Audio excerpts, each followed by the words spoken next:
I befriended Icy in high school, but after developing feelings and complications, I ended up being harassed by online weirdos and nearly jailed. To begin, let me clarify that there has been a significant change in my circumstances for the better, and I no longer participate in the behaviors I am about to describe, for the most part, so I ask that you refrain from harsh judgment. First, all of the events I will recount happened between my junior year of high school and approximately 2.5 to 3 years following my graduation. Story. During high school, I developed a close friendship with a guy who appeared to be somewhat socially awkward, similar to myself. This very quality drew us to each other.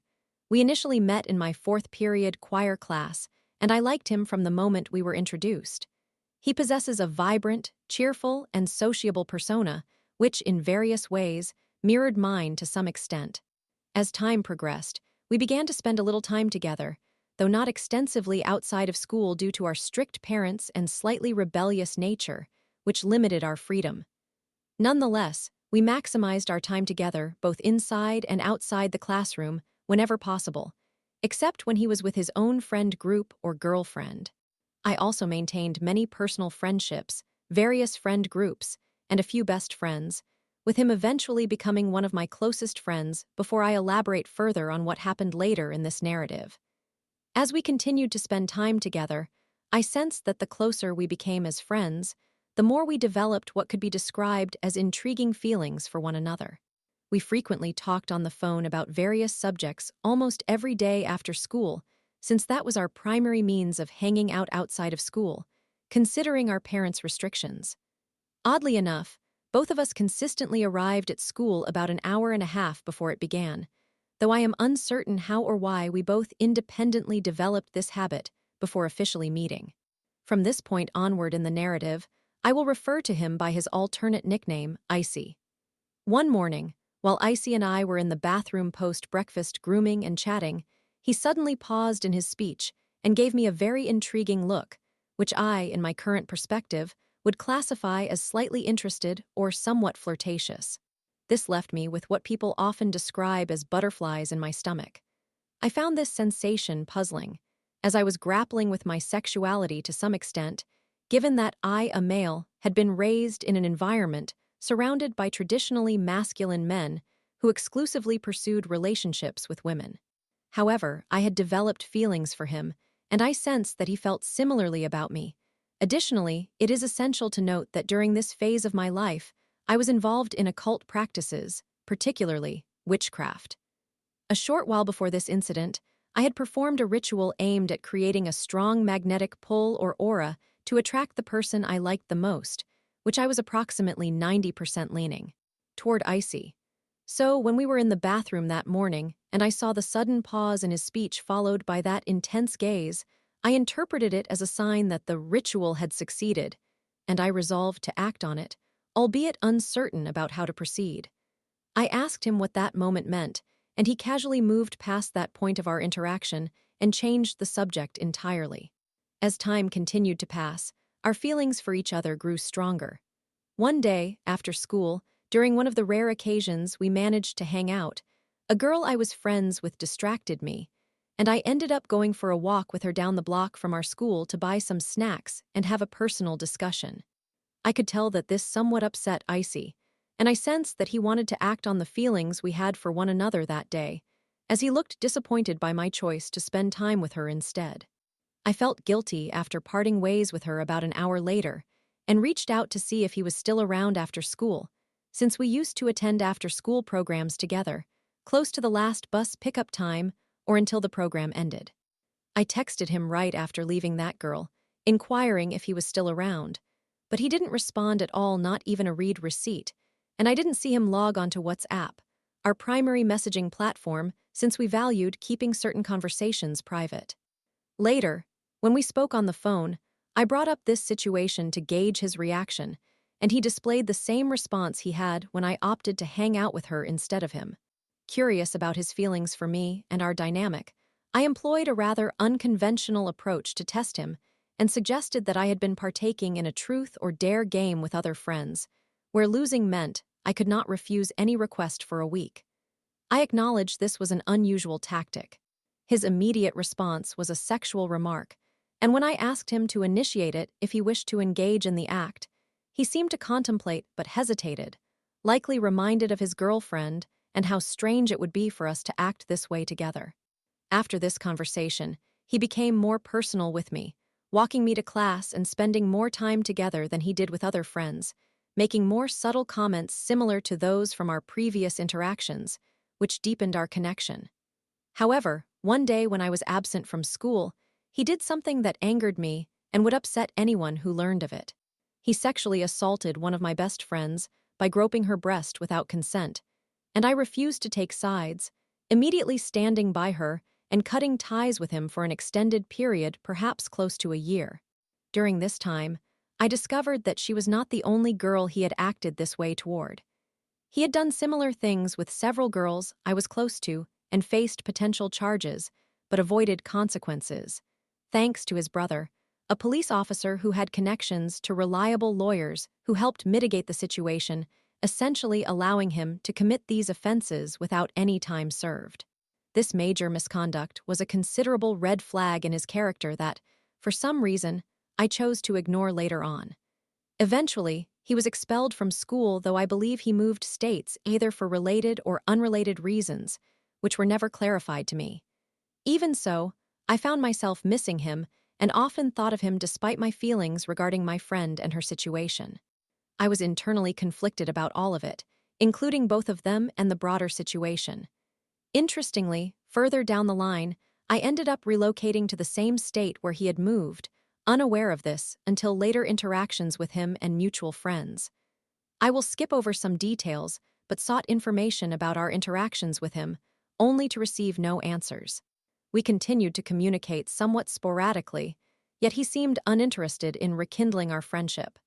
Strangely, I found that the nature of our conversations gradually took a more sexual turn, leading to us engaging in more intimate acts until he eventually lost interest. I prefer not to delve deeper into this aspect, as I do not enjoy reflecting on it. There were both dark and light components that I would rather not rehash. Throughout the time he seemed disinterested, I started to feel sadness, insecurity, and awareness of my behaviors. I attempted to revive our friendship, but it largely led to nowhere. He rarely showed genuine enthusiasm for continuing our connection. For reasons unknown to me, I either was oblivious to his lack of interest or had chosen to ignore it, possibly due to a combination of my youth and naivety. I would prefer not to make excuses and take responsibility for my behavior, as described next. I began to engage in somewhat harassing behavior toward him, randomly sending explicit photos and repeatedly calling him, hoping for a reaction, which I only received very rarely. I could discern that he still liked me to a small extent. However, we hardly knew each other well and were growing distant due to our inconsistent communication and the nature of our conversations when he did choose to engage. Inexplicably, I persisted in trying to mend what seemed broken. Then, I began having fantasies about him after losing our connection. I eventually vented to others online whom I did not know well, as I had few friends at that point in my life, and to some extent still do not, although I am not entirely alone, and exaggerated our intentions to the individuals I was speaking with. Interestingly, I found myself drawn to a rather odd social group that seemed to condone my behavior, and many of these peculiar individuals became even more fixated on our situation and interactions than I had been, to the extent that they themselves initiated harassment toward him. He, of course, was understandably concerned and confused.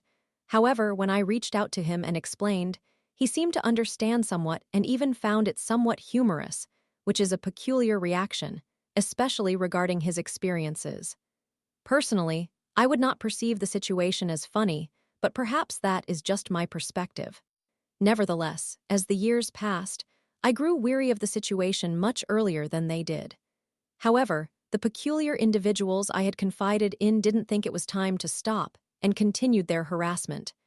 By this point, I had ceased my own harassment, especially after a deep conversation with him where I inquired about how my actions affected him. He shared that he was in a very dark place in his life, and I did not want to contribute to his struggles. I genuinely cared for him and believed he still held feelings for me up until that moment, but our feelings faded shortly after. I assured him that I would no longer engage in any of that strange behavior and that anyone harassing him was not someone I had sent. He seemed to take me at my word, accepted my explanation, and I promised to leave him alone and never reach out again. I kept that promise, but the odd individuals I had befriended online did not wish to cease their engagement and continued to harass him, further deteriorating his mental health. Eventually, he reached a breaking point, randomly messaging and calling me to demand that I leave him alone or he would file a police report, inform his brother, and have a restraining order placed against me, pursuing harassment and cyberstalking charges. I took him seriously and expressed my desire for him to stop being harassed. I assured him I had not sent anyone after him.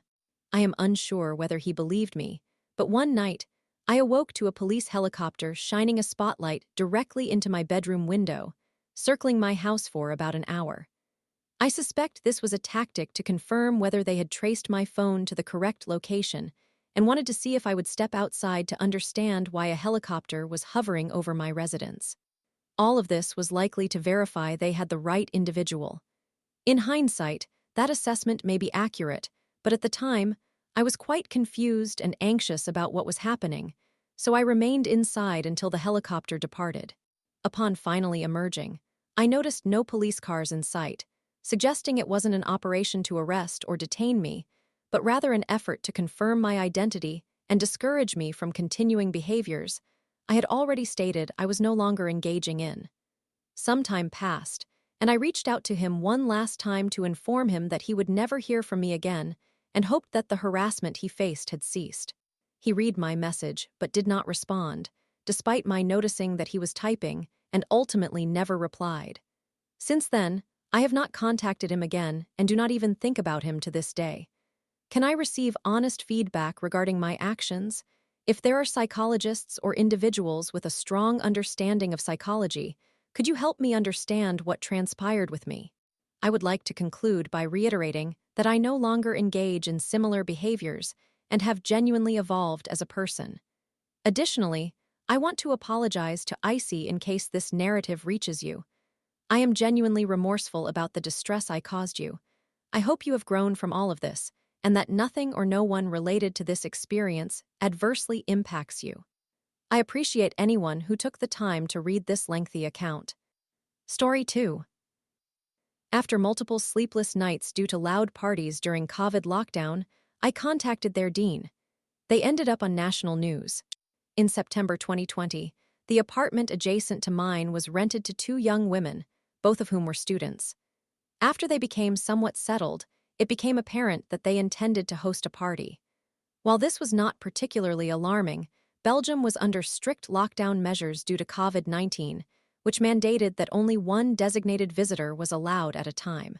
Nevertheless, I thought to myself how delightful it would be to be young again and did not mind too much. During this period, I was employed in healthcare, specifically assisting individuals with mental disabilities. I had volunteered to join the temporary COVID-19 response team, which meant I was called upon to care for residents who were ill and required quarantine or had received a positive COVID-19 diagnosis. This resulted in rather lengthy shifts, as I worked approximately 10 to 11 hours per day, plus a 1-hour bicycle commute to and from work. Unsurprisingly, I was often quite fatigued. Consequently, I was not particularly thrilled about the thought of the noise that a party would create, although I am generally easygoing and aware that living in the city comes with its share of unavoidable sounds. As the celebration commenced, I was able to tolerate some noise and music, but this gathering was excessively rowdy. Guests were screaming loudly in the hallway and causing disturbances. At around 4 a.m, I introduced myself to the neighbors and inquired about when their guests more than 20 individuals might depart. I also requested that they refrain from hosting another party the following day, as I had work obligations and needed to rise at 6 every morning. They assured me they would lower the volume for the rest of the night, but unfortunately, they did not keep their promise, and they ended up hosting another party the very next day. At this point, I had endured 3 consecutive sleepless nights and was nearing a breaking point. Each night, I had spoken to the girls, and they were consistently apologetic, yet nothing ever changed. I felt uneasy having to enter their place, as it was always filled with people, and I work with very vulnerable individuals whom I did not want to potentially expose to COVID-19. This was before widespread testing, vaccination, and much of the knowledge we currently possess about the virus. Thankfully, the weekend arrived, their parents came to collect them, and I was able to recuperate somewhat. Suffice it to say, I was not particularly fond of my new neighbors. Over the next few weeks, the large parties dwindled, but a steady stream of visitors continued to arrive during the nighttime. By steady, I truly mean constant. Their doorbell would ring up to 70 times in a single night, with people continuously entering and exiting. Most of these visitors were rowdy and inebriated. Our shared hallway acted as a perfect echo chamber due to its stone structure, allowing every noise to resonate throughout the building. Essentially, I could not depend on getting adequate sleep during the night. This drove me to the brink of madness.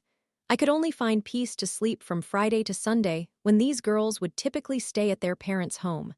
I could not understand how they had such an extensive network of friends consistently visiting.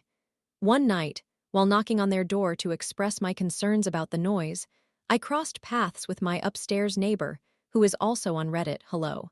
We concluded that we needed to unite in order to put an end to this situation. My neighbor shared a crucial piece of information. The reason for the constant stream of visitors was that the girls were utilizing their apartment as an informal bar gathering spot. During this time, all bars were closed due to COVID-19 restrictions, and a group of students were using the spacious apartment to socialize. Additionally, there was another fraternity house across the street occupied by 5 young men who were also hosting visitors illicitly. Therefore, people migrated between these 2 locations whenever they desired a change of ambience or to meet up with different friends. The males from across the street visited about 15 times a night. Most visitors appeared to be law students or were otherwise affiliated with them. Essentially, our communal hallway had become a part of their gathering space. Afterward, we made efforts to speak with the young women. Then, we began engaging with the visitors directly. None of them exhibited any sympathy towards our pleas for quiet during the early morning hours. Many simply laughed at us, viewing us as annoying neighbors. A considerable portion of them was so inebriated that they seemed oblivious to their surroundings. As a result, we started contacting the police repeatedly, dozens of times. Most often, they were denied entry, and the authorities informed us that they were unable to intervene. We persisted in calling, wishing to maintain a record of our complaints in their system. Belgium was still in a full lockdown, and their actions were patently illegal. Nonetheless, the police claimed that their hands were tied unless the individuals opened the door. When the police could not assist us, I reached out for help through other channels. As a social worker, I have no reservations about seeking out information and making inquiries to find solutions. Most organizations I contacted, including student unions, law enforcement, and local government offices, were sympathetic but unable to provide substantial help. Following the suggestion of my upstairs neighbor, I decided to contact one of the young women's deans. I sent him a polite email apologizing for the inconvenience and taking up his time, but I explained that a significant group of students from his department was gathering nightly and potentially violating numerous COVID-19 regulations. I particularly emphasized that my neighbor and I were contemplating going to the media regarding this issue, as reports of covert lockdown parties had started to emerge in the news.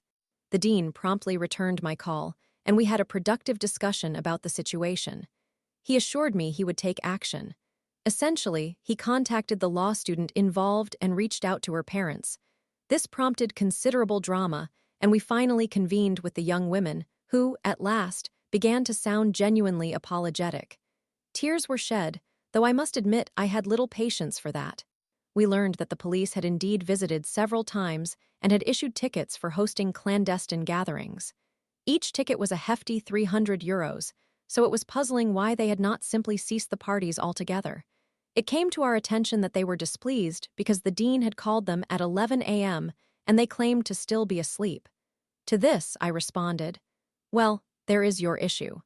You are still asleep at 11 a.m., I wake up at 6 every day, and you girls have shown no understanding of that."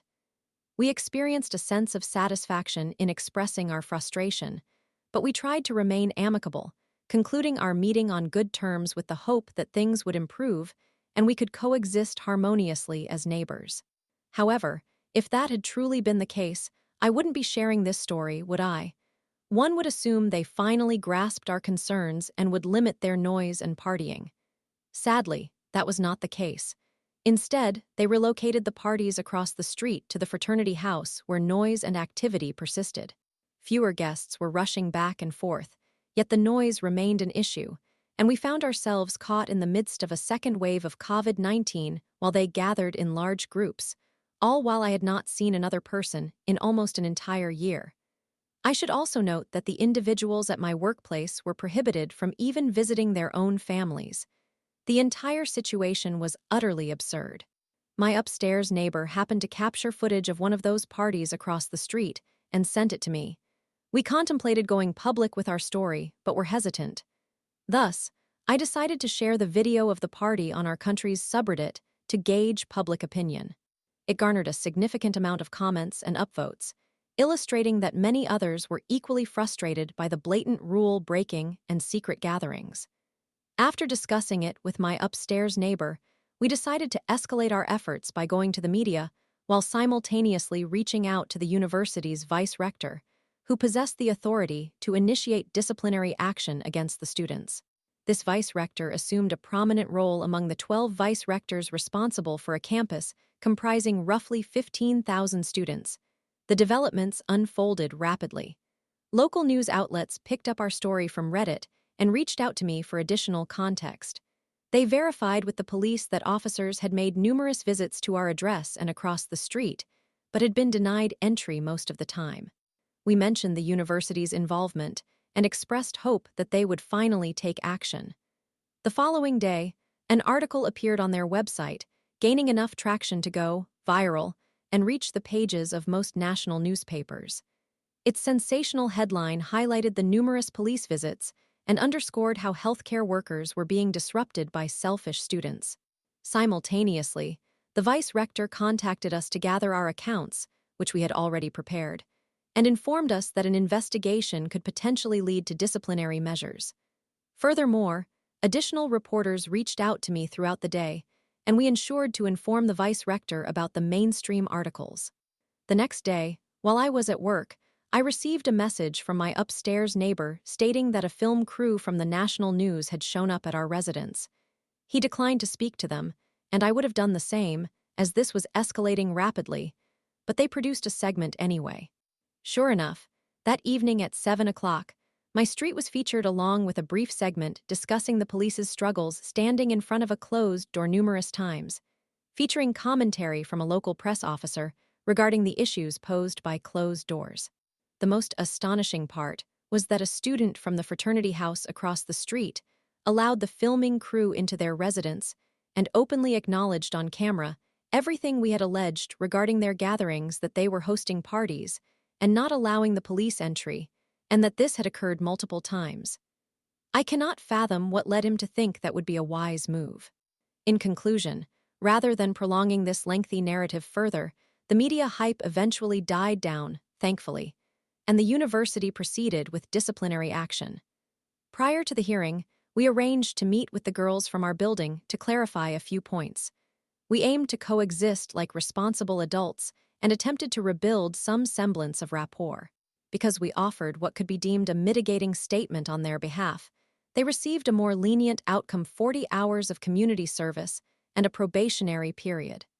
The young men across the street, however, were assigned 80 hours each and were required to write us an apology letter, which I found a bit enjoyable to read each time I received one. The unfortunate aspect is that, for the most part, they sounded just like foolish young adults, but all this followed the exposure of their actions on the news and the subsequent disciplinary process. Our intention had never been to escalate matters this far. Some level of noise is to be anticipated when residing in close quarters, and we would never have pursued such extreme measures over typical disturbances. However, their actions forced us into a position where we had to respond similarly. For the remainder of the year, a simple WhatsApp message sufficed to quell any disturbances emanating from their apartment. If nothing else, I hope that they learned that even the most polite and relaxed individuals can become exceedingly agitated when faced with the challenges of insomnia and excessive noise. To summarize, fraternity students hosted illicit parties during a COVID-19 lockdown, prompting me to contact the dean and national news outlets. They faced public shaming and reprimand from their university. Story 3. I lost my best friend when she moved out, making Bob the house manager.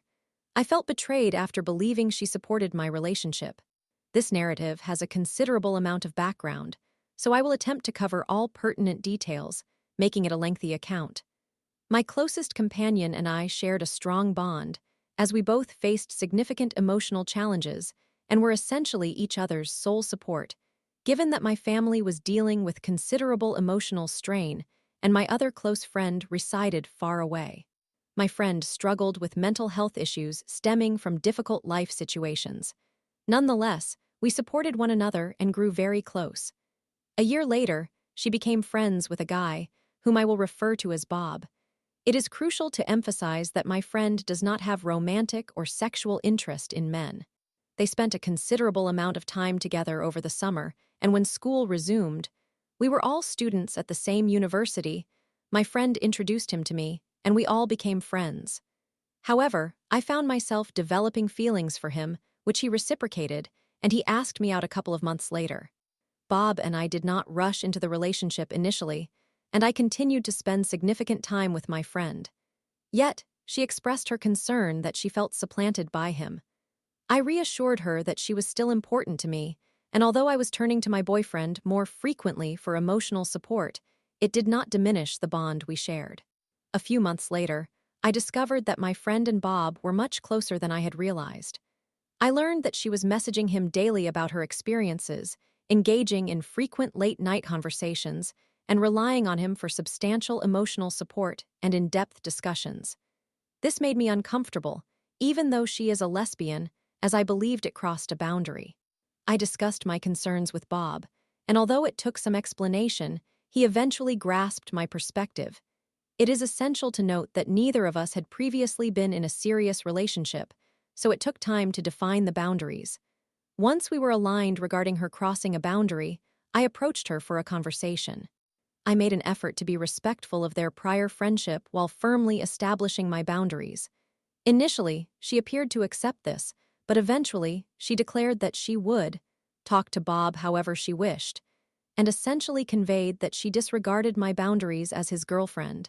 In hindsight, I should have reconsidered whether my next actions were wise.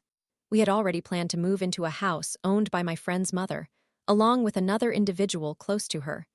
By the time the moving date arrived, I believed that any issues between my friend and me had been resolved.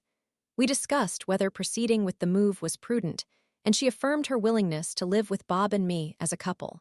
Once we settled in, I struggled to adjust more than I had anticipated, and my mental health deteriorated. Bob and I frequently argued during the initial 4 months, and I acknowledged this and apologized to my friend multiple times throughout that period.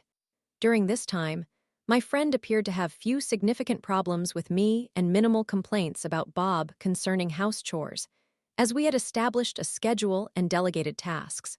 When Bob and I had difficulties, I sought support from my friend just as she had relied on me, but her advice increasingly centered around comments like, "He isn't trying hard enough," and "You deserve better," which I found unhelpful. Consequently, I stopped confiding in her and felt isolated. By the 5th month, Bob and I had found our footing, but that was when the dynamics with my friend began to shift. She became increasingly controlling regarding household chores, and her expectations seemed unreasonable to me, particularly concerning her cat. I have lived with cats my entire life and have never encountered one as pampered as hers. Bob and I complied with her requests, but I noticed that she began to primarily blame Bob when mistakes occurred, even when I or the 4th roommate were equally liable. She would belittle him and be disrespectful, though he hesitated to push back for fear of jeopardizing my friendship with her. She exhibited zero patience, blowing minor errors out of proportion.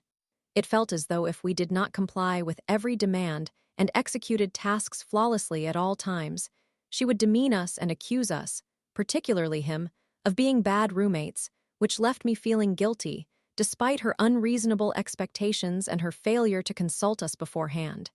The entire situation felt manipulative and controlling.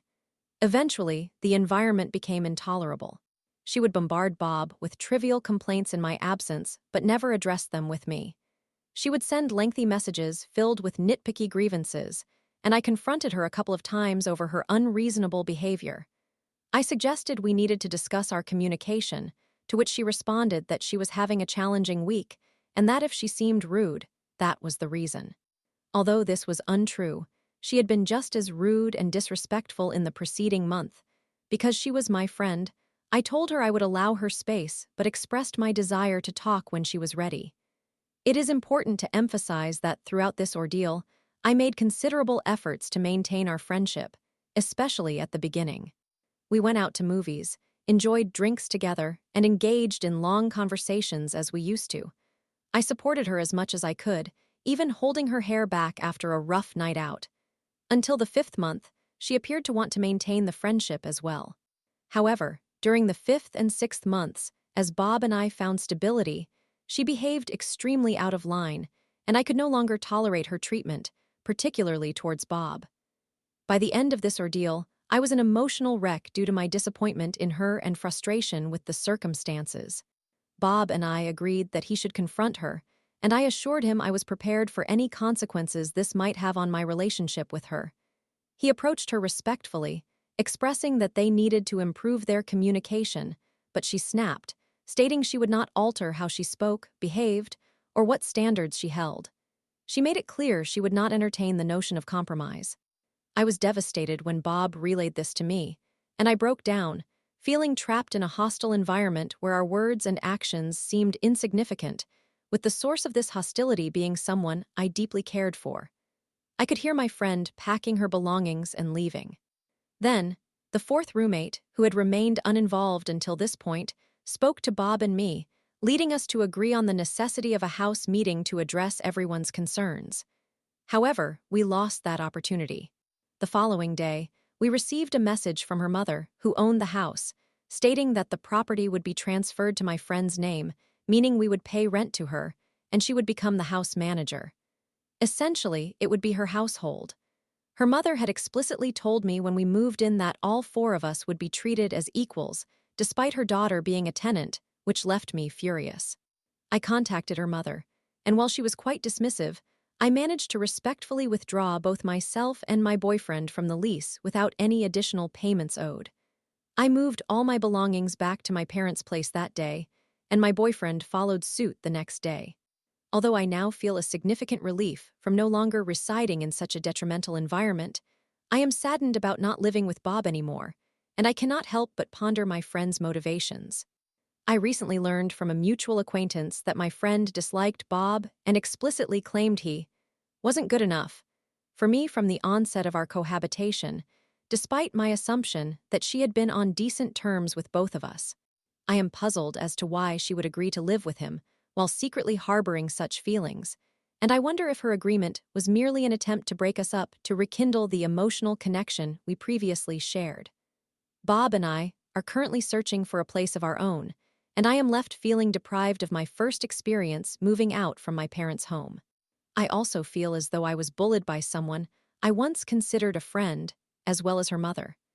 I had confided in my friend long ago about my negative experiences with someone cutting me off unfairly and involving their mother to do their bidding, and I am profoundly disturbed that she caused me to relive that painful experience a decade later.